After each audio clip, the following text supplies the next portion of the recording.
Welcome to Bite Size Podcast on Google I/O 2025 keynote highlight, just in minutes.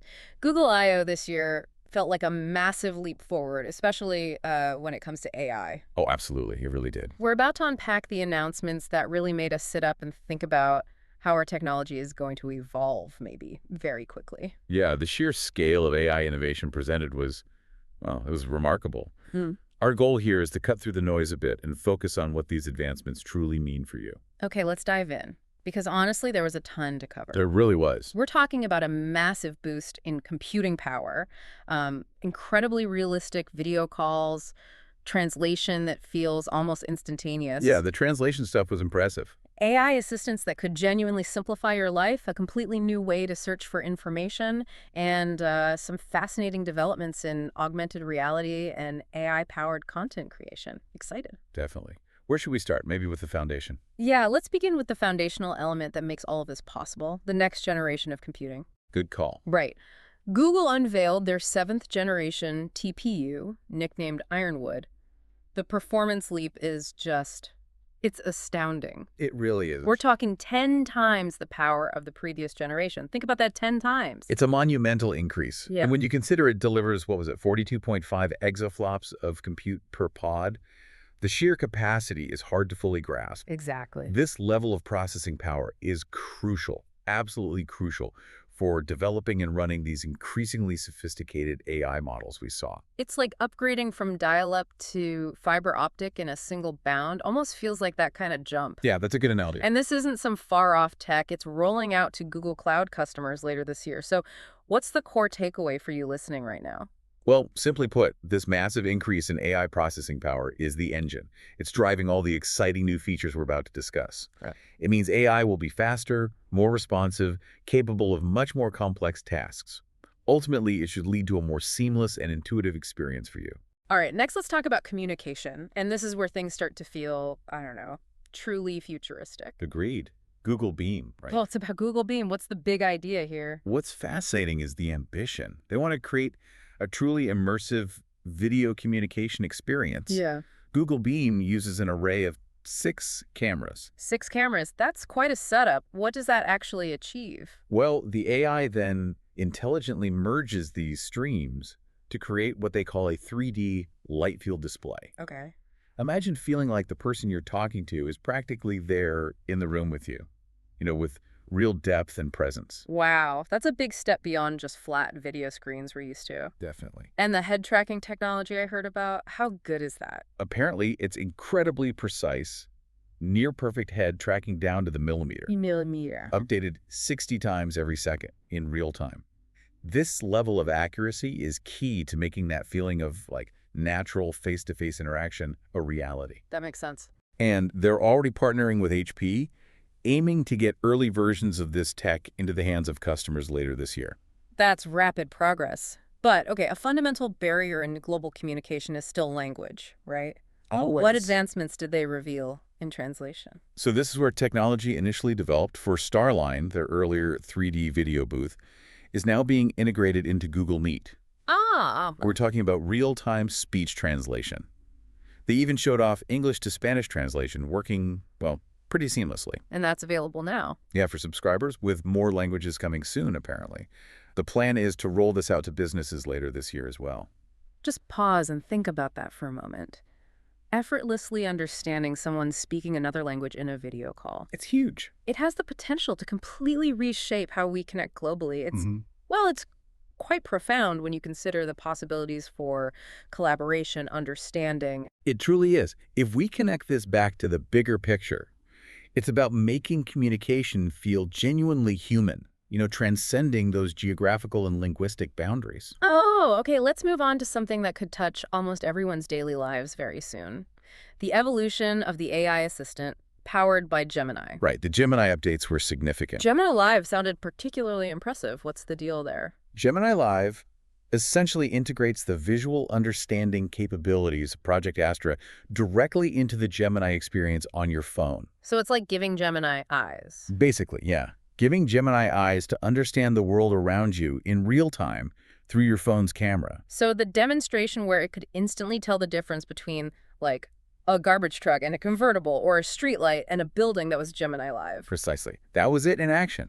It's about the AI identifying and comprehending your surroundings in real time, down to recognizing something as subtle as a shadow. That's amazing. And this isn't some future concept. They said it's starting to roll out to everyone on Android and iOS, like right now. Wow, okay. That's incredible. It's like your phone just gained a whole new level of awareness. Pretty much. Then there was Project Mariner. This sounds like an AI that can actually do things for you online. Explain that. Exactly. Project Mariner is designed as an intelligent agent.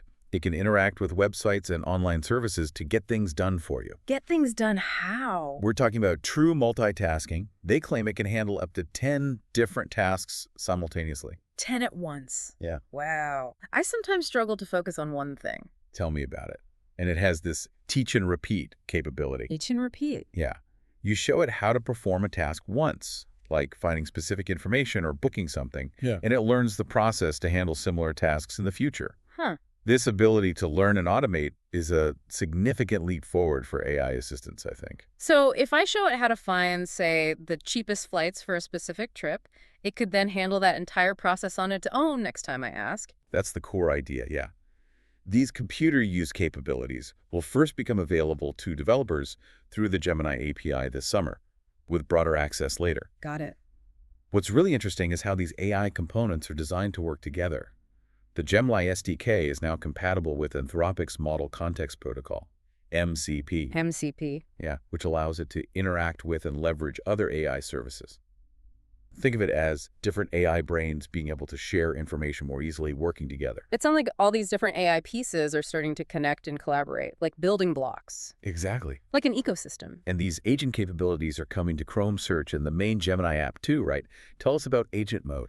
Right. Agent mode in the Gemini app is specifically designed to automate those repetitive, time-consuming online tasks. Like what? Well, the example they used was finding apartments on Zillow.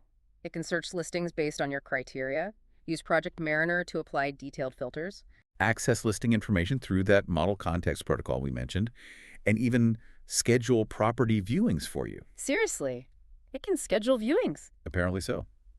An experimental version is coming soon. Imagine the time that could free up. I can already think of so many tedious online chores I'd love an AI to handle. Me too. Then there's the idea of personal context. That raises some privacy questions, doesn't it? People might be worried. That's a very valid point, and Google seemed keen to emphasize that this is entirely opt-in. Okay, good.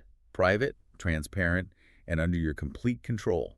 That was the message. The goal is for Gemini models to be able to use relevant info across your Google apps, if you allow it, Right. to provide more personalized and helpful assistance. So if I give it permission, it could look at my calendar to help me schedule something or scan my emails to better understand the context of a request I'm making. Exactly, and this extends to features like personalized smart replies in Gmail. How would that work? Gemini could, again with permission, analyze your notes in Drive, your past emails, your docs, to generate suggested replies that actually match your own writing style and tone. Huh. That's interesting. This is expected to be available for subscribers this summer. Imagine your email replies sounding more authentically you, even when you're rushed. That's a pretty smart application. It is. It's about making the AI feel less like a generic tool and more like a truly personalized extension of your own capabilities, you know? Yeah, that makes sense. Now let's delve into the core tech, the engine behind all this. The foundation models. Okay, the models themselves. Gemini 2.5 Flash sounds like a significant step forward. What's new there? Gemini 2.5 Flash is designed to be more efficient, but still highly capable. They highlighted improvements in reasoning, coding, and its ability to understand very long pieces of text, long context. And when can we expect that? It's becoming generally available in early June, apparently. Mm-hmm. And developers can preview it now in AI Studio, Vertex AI, and the Gemini app. More efficient and smarter. That's kind of the holy grail, right? Pretty much. And they're also making impressive strides in how these models communicate through speech. The text-to-speech stuff sounded cool. Absolutely. The new text-to-speech previews are, well, they're remarkable. They offer multilingual support with 2 distinct voices built using native audio generation. Native audio generation. Yeah, meaning it's not just stitching sounds together. This allows for incredibly expressive conversations, capturing subtle vocal nuances, even seamless switching between over 24 languages mid-sentence. Mid-sentence. Mid-sentence, including whispering. This capability is available today through the Gemini API. The ability to switch languages so naturally within a sentence. That's a level of fluidity I haven't really heard before in TTS. It's very advanced. And with such powerful AI, security is always a major concern. Any updates on that front? Yeah, they mentioned they've significantly strengthened the security against indirect prompt injections in Gemini 2.5, Okay. making it their most robust model to date in that regard. Plus, they're introducing thought summaries in both 2.5 Pro and Flash. Thought summaries. Yeah, it organizes the model's internal reasoning process, its thoughts, into a clear, understandable format so you can see how it got to an answer. Ah, that sounds incredibly valuable, especially for developers trying to understand or debug how the AI is working. Exactly. Transparency. And what about thinking budgets? That sounds like a way to manage resources or cost. Precisely. Thinking budgets give users more control over the trade-off between cost and speed versus the quality or depth of the AI's output. Oh, okay. It was initially launched with 2.5 Flash and will be coming to 2.5 Pro soon. Basically lets you tune how much thinking it does for a given task. We even heard about Gemini generating audio based on a description of a pangolin, I think. That native audio generation is clearly advancing rapidly. It is. And for software developers, there's Jules. There's Jules. Yeah, the Gemini Code Assist that's now in public beta. They showed it handling complex coding tasks like updating Node.js versions across a whole project in minutes. Tasks that could take hours manually, right? Easily. As someone who's dabbled in code, Yeah. that sounds like a lifesaver. And Gemini Diffusion, that's for creating images, if I remember correctly. Correct. It's an experimental text-to-image model. They claim it's significantly faster, like 5x faster than their previous model, while maintaining similar coding performance for related tasks. Faster image generation is always good. And then there's the really powerful deep think mode within Gemini 2.5 Pro. Right, the one that achieved that impressive score on the USAMO 2025 math benchmark. Yeah, that's seriously impressive. It really hints at the advanced reasoning capabilities these models are developing. It does. They're being cautious, though. Currently making it available only to a limited group of trusted testers via the Gemini API for thorough safety evaluations before any wider release. Responsible approach. Good to hear. Hmm. Okay, now let's talk about something we all interact with daily, search. It sounds like they're fundamentally changing the experience with AI mode. Yeah, AI mode is envisioned as a complete end-to-end AI-powered search experience. What does that mean exactly? It uses advanced reasoning, designed to handle much longer, more complex questions than traditional keyword search. They're already seeing users ask questions that are 2 to 3 times longer. And that's rolling out now. For everyone in the U.S., starting today, apparently. That's a major shift. Instead of just typing keywords, we can have more natural conversational queries. And it's becoming more personalized, too. That's coming soon. AI mode will offer personalized suggestions based on your past search history. And you'll have the option, again, opt in, Right. to connect other Google apps, like Gmail, to provide even more context, but totally under your control. This personalized context feature is expected this summer. Okay.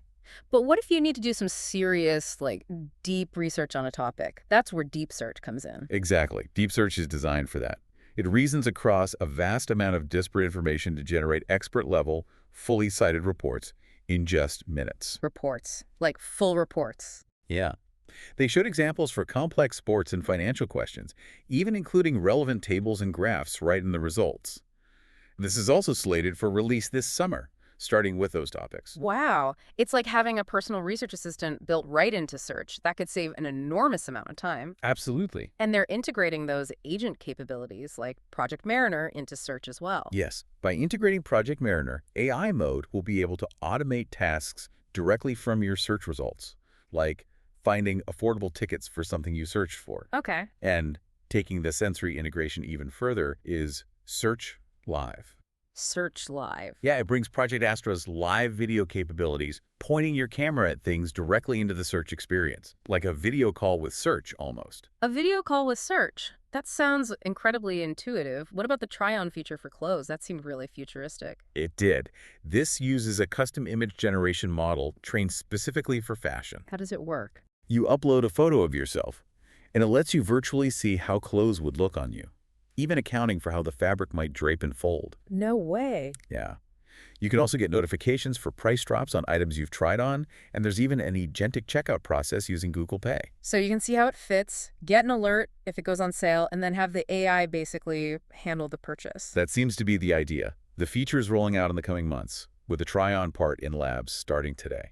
That's a remarkably streamlined shopping experience. Really changes online clothes shopping. It truly does. It's about making it more visual, more personalized, and incredibly convenient. Okay, let's move on to the exciting advancements in AI for content creation. Sounds like Gemini Live is getting even more versatile there, too. Yes, it now includes both camera and screen sharing for free within the Gemini app on Android and iOS, available right now. Screen sharing, too. Okay.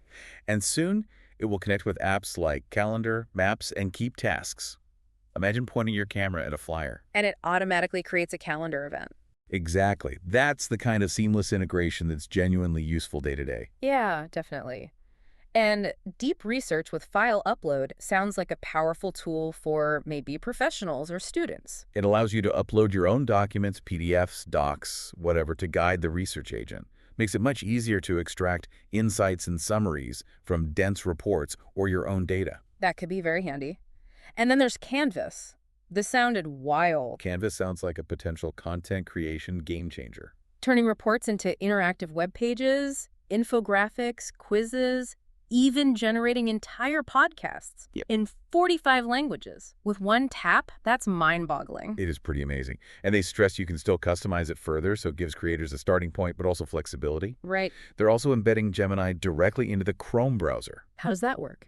It enables Gemini to understand the context of the web page you're currently viewing and answer questions about it automatically without you needing to copy-paste. Ah, okay. This is starting to roll out this week for Gemini subscribers in the US. Having an AI assistant that understands the web page you're on in real time, that's going to be a huge productivity boost for research, for sure. Absolute. And the new image generation model, Imagine 4. How's that different? Imagine 4 shows a marked improvement in handling text and typography within generated images. Finally, text in images, that looks right. Exactly. That's been a big challenge for AI image generators. It produces much more creative, polished visuals, and apparently it's also 10 times faster than their previous model. Wow. Okay, what about audio and video creation? VO3 and LIA2 sound incredibly innovative. VO3 is their new state-of-the-art model for native audio generation. You can create realistic sound effects, background ambience, even character dialogue based on prompts. AI creating dialogue? Yeah. And LIA2 is focused on music, generating high-fidelity, melodious music, complete with vocals. Actual vocals. AI-generated singing. That's what they claim. It's available today for enterprises, YouTube creators, and musicians to experiment with. The creative possibilities there are immense. But with all this easy AI-generated content, how do we ensure authenticity? Know what's real? That's a crucial question. This is where Synth ID detector comes in. Synth ID? Yeah, it's designed to identify invisible watermarks embedded in AI-generated images, audio, text, or video, helping to distinguish between original and synthetic media. Okay, watermarking. It's starting to roll out to early testers now. That's vital for maintaining trust and transparency online, definitely. And Flow, that sounds like it could revolutionize filmmaking for indie creators. Flow is a new AI filmmaking tool aimed squarely at creatives. It helps maintain consistency in characters and scenes across different shots. That's hard to do. Very hard. It also allows for precise control over camera movements and even lets you extend existing video clips seamlessly.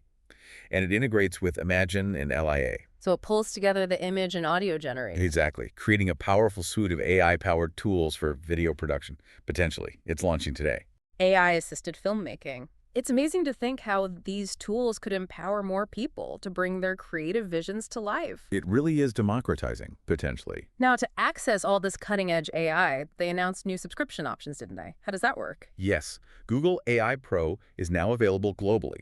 It offers a comprehensive suite of these AI features with higher usage limits and some exclusive functionalities. Okay, pro level. And then there's Google AI Ultra, launching in the US today. Global rollout to follow. This gives the highest usage limits, the earliest access to brand new features. Like which ones? Like that Deep Think mode in 2.5 Pro we talked about, and Flow with VO3 integration. It also bundles in YouTube Premium and significantly expanded storage. Okay, so tiered access. Pro and Ultra, depending on your needs and how much AI power you want to leverage. That makes sense. Yeah, provides options. Finally, let's briefly touch on how they're extending AI to new kinds of devices. Gemini on smartwatches, car dashboards, TVs. That feels like the natural next step, right? Absolutely. Putting AI where you already are. But perhaps the most intriguing developments are in the realm of augmented reality, or XR, as they call it now. Right, Android XR. They unveiled Android XR, a brand new platform specifically designed for headsets, glasses, and other XR devices. Developed in collaboration with Samsung and optimized for Snapdragon chips with Qualcomm. So big partnerships there. Samsung's Project Mohan headset sounded like a truly immersive experience with Gemini deeply integrated. Yeah, they talked about that sense of an infinite virtual screen with Gemini right there to provide assistance. And Google Maps in augmented reality with a teleportation feature. That's a wild concept. Sounds very futuristic. And then there is the Android XR glasses themselves. Right, the glasses. What's the focus there? Designed to be lightweight for potentially all-day wear, equipped with a camera, microphones, and an optional in-lens display. Glasses that can give you info and help without needing to constantly pull out your phone. That's the kind of seamless integration I think a lot of people imagine. That seems to be the vision. And partnerships with fashion brands like Gentle Monster and Warby Parker for future designs, that's key for adoption, making them look good. Exactly, making it both functional and stylish. Development for these glasses is slated to begin later this year. And they showed translation on the glasses too. Yeah, they demonstrated live, real-time chat translation directly through the glasses, translating between Hindi and another language, with English subtitles displayed right in your view. Real-time translation appearing right in your field of vision through glasses. It truly feels like we're on the cusp of a significant shift in how we interact with information and with each other. It certainly does feel that way. A lot is changing fast. So what does this all boil down to for you, listening? It seems like a future where AI is becoming increasingly intuitive, more helpful, and deeply integrated into the fabric of your daily life. Yeah, from how you communicate and create. To even how you perceive the world through these augmented reality experiences. This was just a snapshot, really, of the rapid advancements coming from Google. A very dense snapshot. There's a lot to unpack, and honestly, each of these announcements could easily be its own deep dive. For sure. We hope this has sparked your curiosity, though, and given you a tangible sense of what's just around the corner. Indeed. The pace of innovation is, well, it's breathtaking. And it's exciting, maybe a little daunting too, to contemplate the profound impact these technologies will have on our lives. See you soon.